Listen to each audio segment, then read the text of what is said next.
और war zone से इस वक्त की बहुत बड़ी खबर आपको बता दें, हिजबुल्लाह और इजराइल के बीच टेंशन और ज्यादा बढ़ती नजर आ रही है। Hezbollah chief Syed Hassan Nasrallah को ढेर करने के बाद भी इजराइल रुक नहीं रहा है। इजराइल डिफेंस फोर्स ने बयान जारी करके बताया है कि उसने हिजबुल्लाह के एक और कमांडर को ढेर कर दिया है।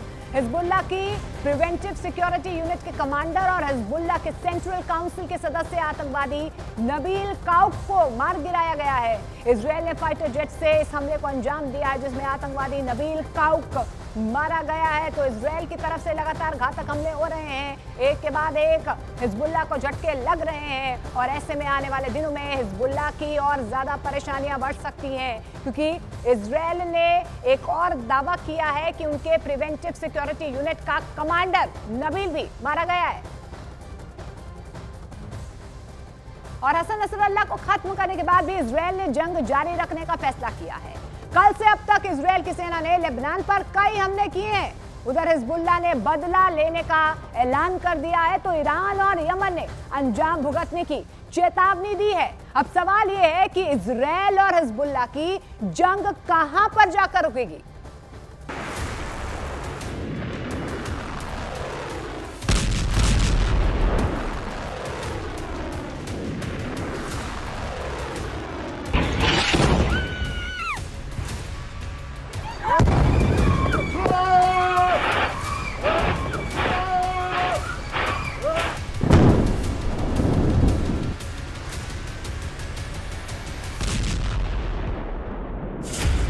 हिजबुल्लाह चीफ हसन नसरल्लाह की मौत के बाद भी नहीं रुके इजराइल के हमले।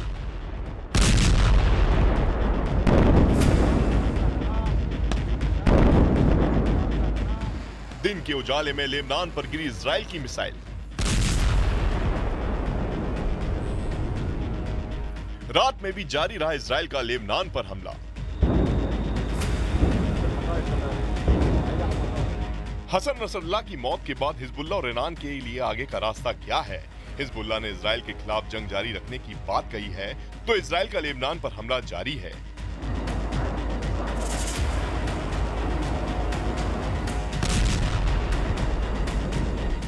इजराइल और हिजबुल्लाह के बीच जारी जंग में आगे क्या होगा, ये 3 बड़े और बुनियादी फैसलों पर टिका है।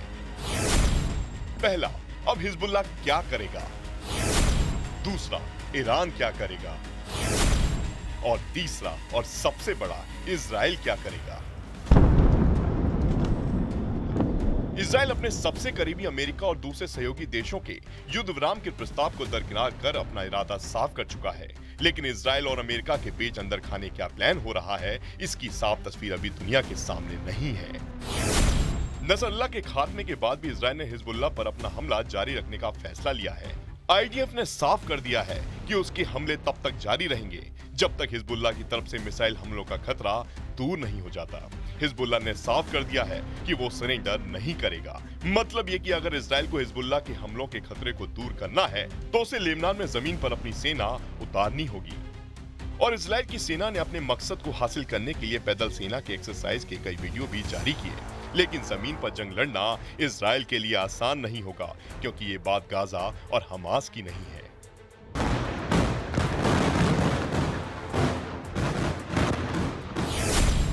दो 2006 में लेबनान में इजराइल और हिजबुल्लाह में आखिरी सीधी जंग हुई थी, लेकिन हिजबुल्लाह ने पिछले युद्ध के खत्म होने के बाद 18 साल तक एक बड़ा समय वॉर एक्सरसाइज में बिताया। इसका मतलब ये है कि इजराइल की सेना आईडीएफ के लिए लेबनान में घुसना आसान हो सकता है, लेकिन गाजा के मुकाबले वहां से निकलने में महीनों लग सकते हैं। इजराइल के साथ संघर्ष में हिजबुल्लाह को बड़ा नुकसान झेलना पड़ा है। हिजबुल्लाह के एक के बाद एक टॉप कमांडर मारे गए हैं। पिछले दिनों पेजर और वॉकी टॉकी धमाकों ने भी हिजबुल्लाह के संचार तंत्र को नुकसान पहुंचाया, जबकि इजराइल के हवाई हमलों में हिजबुल्लाह के कई हथियार तबाह हो चुके हैं।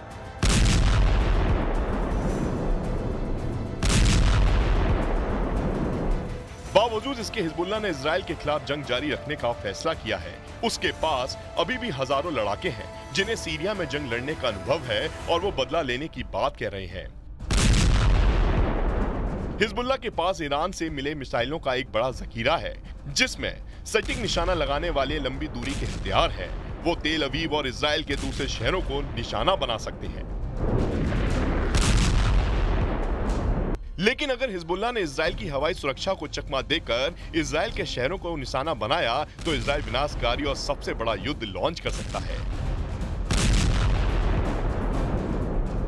इसके बाद इजराइल सिर्फ हिजबुल्लाह को टारगेट नहीं करेगा, लेबनान के बुनियादी ढांचे पर प्रहार कर कहर बरपा सकता है। और अगर ऐसा हुआ तो इसकी गूंज इराक तक पहुंचेगी और हो सकता है कि ईरान की सीधे युद्ध में एंट्री हो जाए। और अगर ऐसा हुआ तो जंग की सबसे भीषण कहानी शुरू होगी।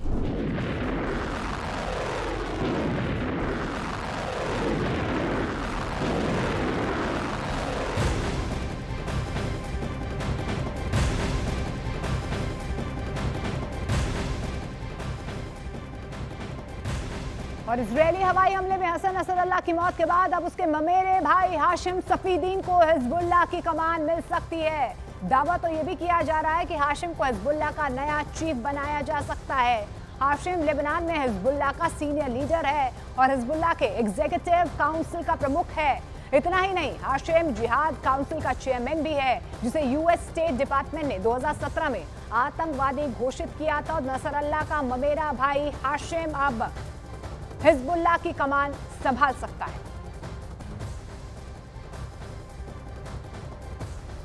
और हिजबुल्लाह चीफ हसन नसरल्लाह को मारकर इजराइल ने तो अपना इरादा साफ कर दिया है, लेकिन इजराइल से ईरान की बढ़ती तकरार एक बड़े युद्ध की ओर इशारा कर रही है। अब सवाल यह है कि क्या मध्य पूर्व में बड़ी जंग होने वाली है? क्या खाड़ी देश इस जंग का हिस्सा होने वाले हैं? नसरल्लाह की मौत के बाद जंग के पहलुओं की पड़ताल करती ये खास रिपोर्ट देखिए।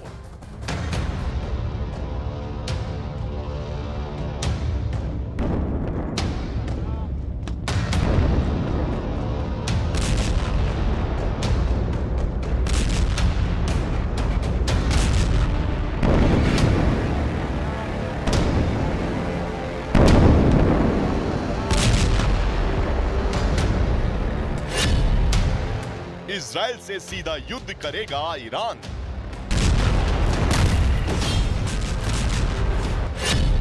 इजराइल के खिलाफ उतरेंगे मुस्लिम मुल्क।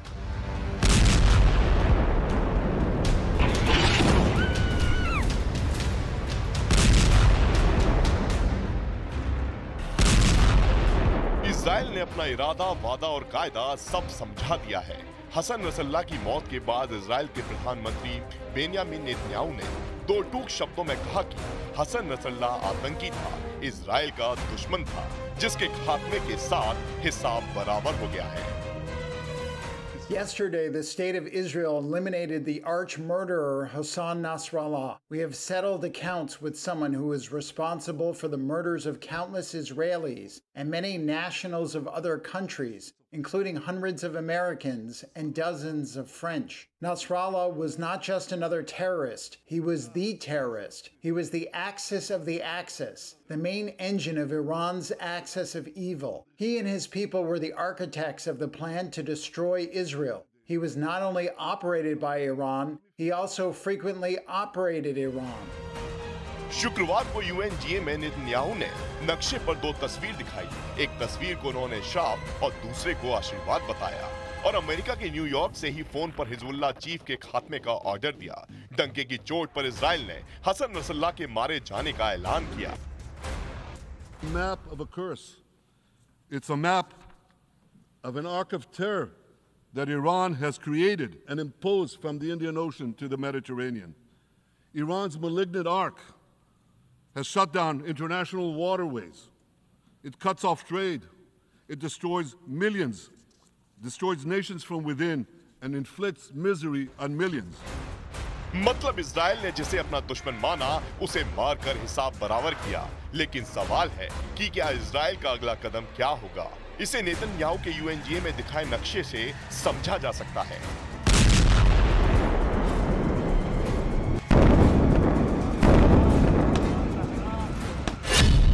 नेतन्याहू ने नक्शे पर जिसे श्राप बताया, जिसे नक्शे का काला धब्बा माना गया, उसमें 4 देश सीरिया, इराक, ईरान और यमन हैं।